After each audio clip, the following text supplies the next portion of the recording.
반갑습니다. 주식탐구생활 전지현입니다. 이 영상을 녹화하는 날짜는 2021년 10월 30일 토요일자고요.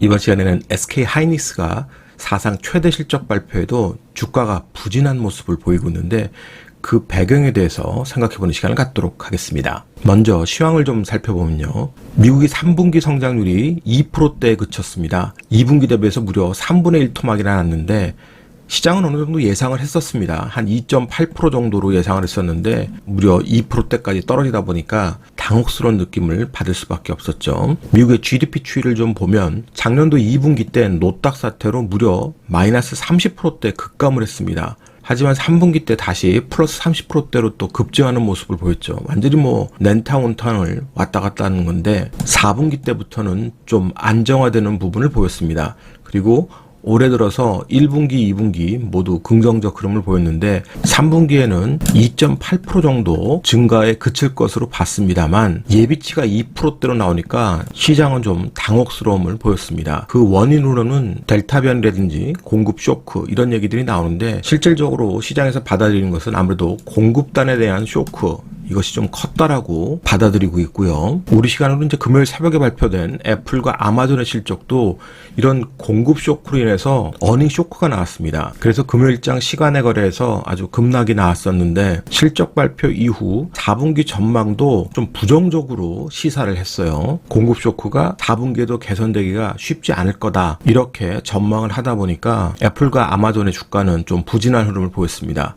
그래도 오늘 새벽 마감한 뉴욕 증시는 3대 지수가 다 같이 또 신고가를 쓰는 아주 강세를 보였습니다. GDP도 좋지 않고 대표적인 빅테크 기업들의 실적도 좋지 않은데 미 증시는 정말 견조한 흐름을 계속 유지를 하고 있어요. 테슬라 같은 경우는 또다시 사상 최고가를 쓰면서 아주 기염을 토하고 있고요. 그만큼 공급단 쇼크로 인한 고통은 우리나라를 비롯한 신흥국들이 받고 미국은 수급 적으로는 여전히 좋은 흐름을 보인다는 겁니다. 참 안타깝죠. 그래도 신흥국 쪽에 긍정적인 소식 하나는 미국의 머크사의 먹는 치료제 FDA 승인을 지금 앞두고 있는데 개발도상국 105곳에 무상으로 복제를 허용했다는 소식이 전해졌습니다. 가뜩이나 동남아시아를 비롯한 개발도상국에서 백신도 부족하잖아요. 그런데 코로나 치료제마저도 부족한 현상이 나오면 이런 공급단의 쇼크는 상당히 오래 지속될 수도 있습니다. 그런데 백신도 조금씩 전해지고 있고 만약 치료제마저도 이렇게 복제가 허용되면서 잘 전달이 된다면 동남아시아를 비롯한 개발도상국의 공급단 쇼크는 어느 정도 심리적으로 해소될 수 있을 것 같아요.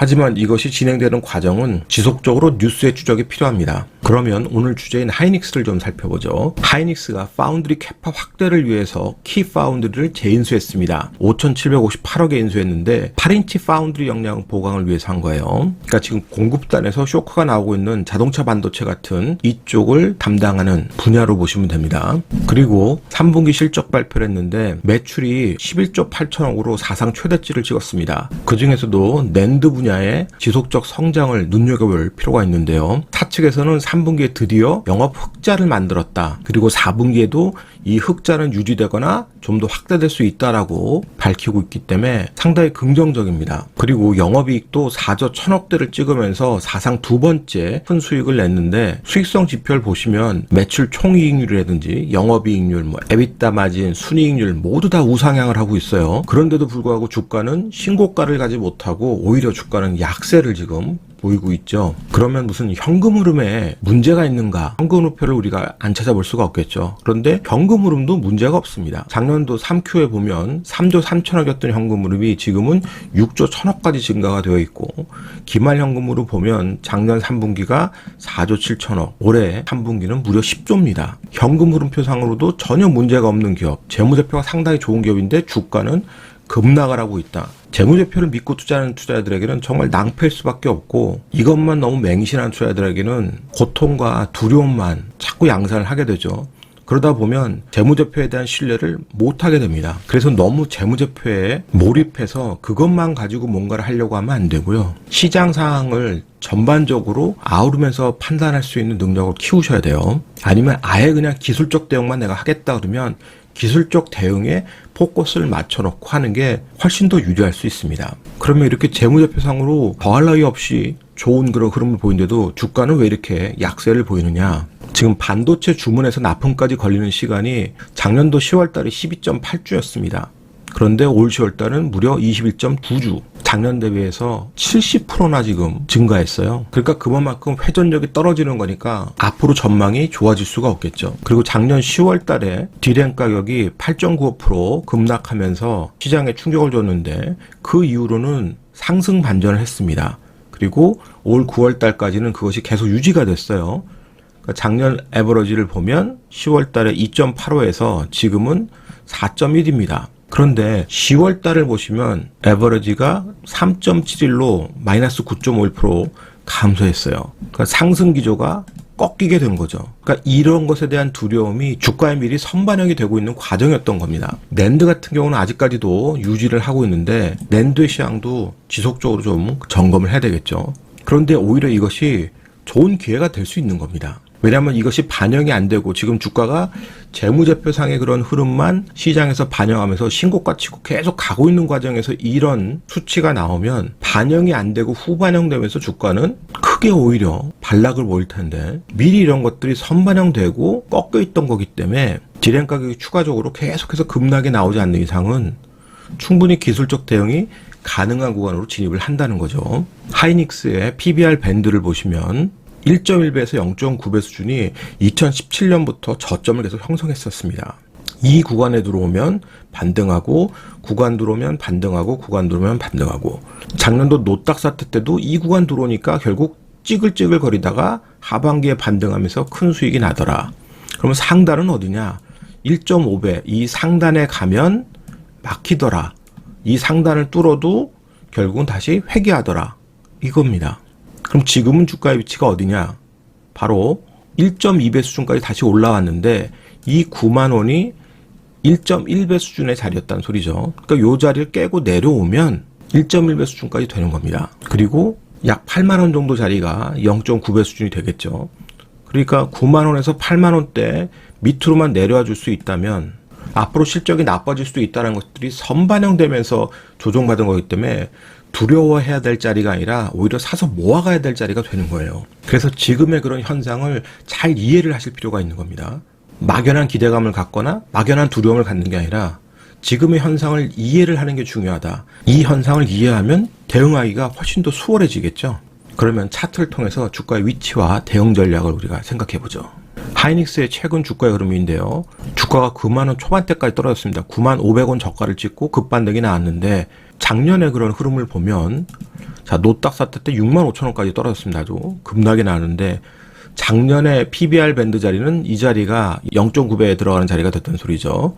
자 그리고 다시 한번 주가가 한 번 더 요동을 쳤고요. 10월 달에 디램 가격 급락에도 이 자리를 깨지 않고 오히려 저점이 높아지면서 급반등이 나왔습니다. 결국 디램가 회복에 대한 기대감들이 반영되면서 올라왔죠.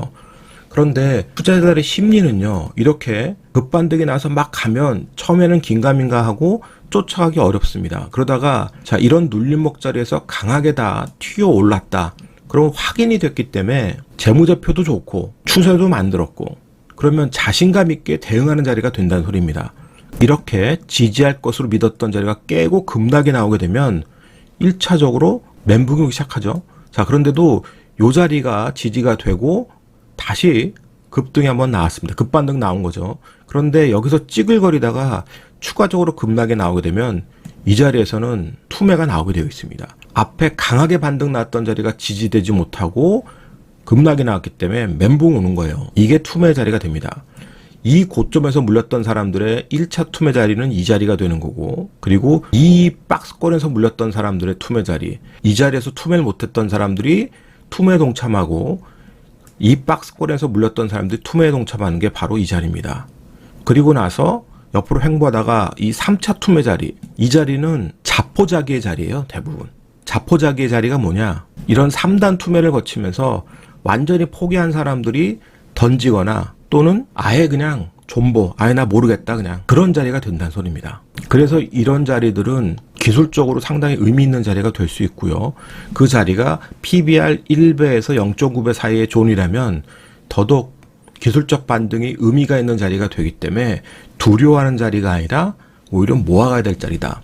그러면 단타할 사람들은 어떻게 해야 되느냐?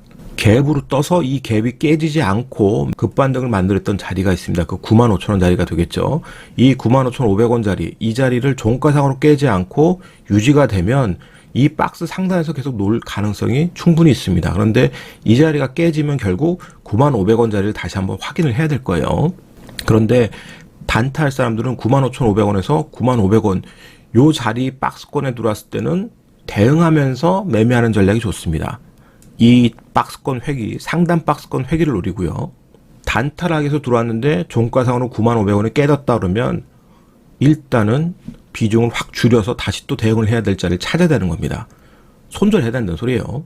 중장기 관점에서 대응하겠다는 사람들은 오히려 이 95,500원이나 95,500원 요 사이를 들어왔을 때 1차 대응을 하고 이 자리를 깨서 80,000원까지 밀어 내려간다 그러면 아주 좋은 자리가 되는 거죠. 그러니까 자꾸 사서 모아갈 자리가 된다는 소리입니다. 조금 전에 보셨던 PBR 밴드의 하단을 여러분들이 생각하시면 되세요.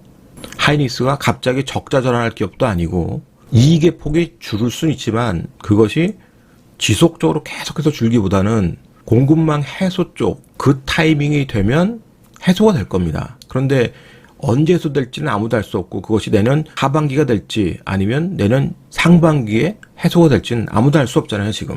하이닉스의 주가를 움직이는 세력들은 어쨌든 싸게 되면 싼 지점에서 뭔가 액션을 취할 가능성이 많다는 거죠. 그래서 금융위 같은 시스템 위가 커지는 구간이 아니면 충분히 매력적인 구간이 됩니다. 오늘자 한 줄 요약. 악재의 선반영은 기술적 반등 구간이다. 이 영상이 도움이 되셨다면 좋아요, 구독하기 부탁드리고요. 저는 다음 시간에 또 뵙도록 하겠습니다. 고맙습니다. 전진이었습니다.